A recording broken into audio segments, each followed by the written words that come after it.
Imagine for a second your idea of the perfect man, one that women would swoon to and other men would aspire to be.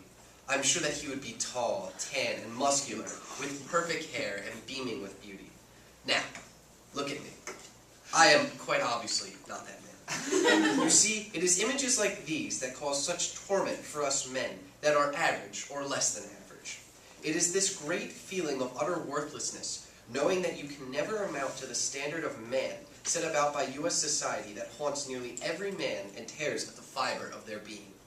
Our U.S. society is sexist towards men, and it is harming men in a stronger way than women have ever been harmed by sexism. Resolved that U.S. society is more sexist towards men than women. The affirmative would like to present the following terms to be defined: society, sexist/sexism, and males.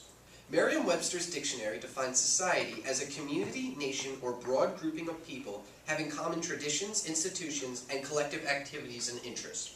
Also defined by Merriam-Webster's dictionary, sexist/sexism is prejudice or discrimination based on sex, especially discrimination against women. Finally, male is defined as a man or boy. The affirmative values for today's debate are as follows. Society provides a more hostile environment for men to live in. Female-based sexism has become a boy-who-cried-wolf situation, and society stereotypes for the perfect man are harmful to male self-esteem. Sexism has been around since the caveman. The root of sexism and stereotypes is derived from two factors: gender roles by men and women in primitive times, and the Bible. In primitive times, men were viewed as the providers for the family. This means that the man would go out and do the hunting and bring home the food for his family, whereas women were gatherers. Their role was to collect nuts and fruits and to stay near the cave. These two simple roles have spawned decades of prejudice towards both men and women. Also in the Bible, the story of Adam and Eve is a rapid telling of sexism.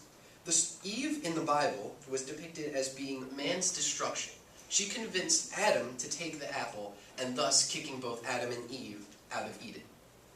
Ponder for a moment the male situation.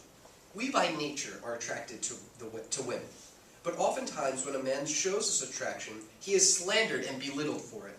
For the men in the room, you know what I'm talking about. How often has an innocent comment directed simply to point out that a woman is good-looking gone horribly wrong, and you appear a pig in the woman around you's point of view? Does this not create a hostile environment for men to live in? How would a woman be treated if she gave a similar comment to a male? Would the society she is living in bash her and relentlessly and deem her a pig? Of course they wouldn't. In fact, I doubt that anyone in the group surrounding the woman giving the compliment would bat an eyelash. Is this clear difference between reactions between males and females not a prejudice act based on gender? It is very logical to assume so. Let's go back to the definition of sexism as stated by Merriam-Webster's dictionary. Prejudice or discrimination based on sex, especially discrimination against women. It's staring us in the face, people.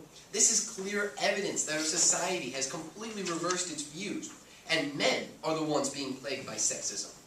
Why is it necessary to cite that sexism has to deal specifically with prejudice towards women?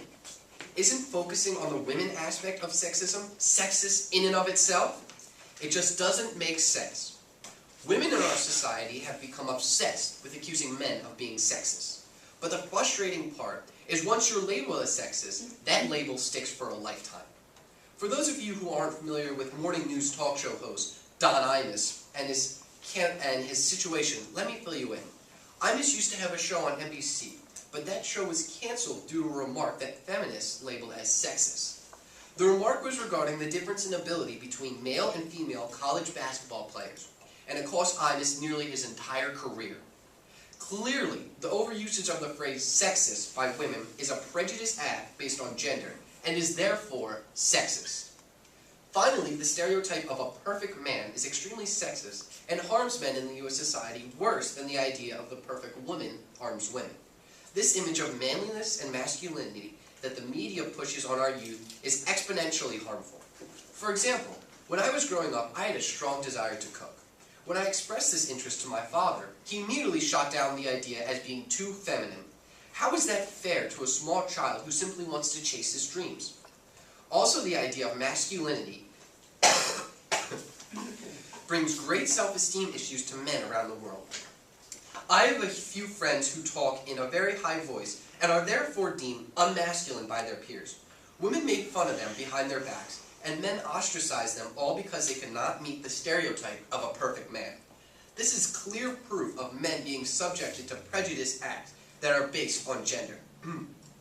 In conclusion, the hostile environment that our society provides for men, the overusage of the label sexist, and the idea of the perfect man are all horrendous acts of sexism directed towards men in U.S. society. Women have created a skewed view of the world in which they are still the victims and men are the pigs. But the fact of the matter is that the truth is the opposite. Don't succumb to the propaganda and deceiving tactics of the negative. Support those suffering from sexist acts. Thank you, and vote affirmative.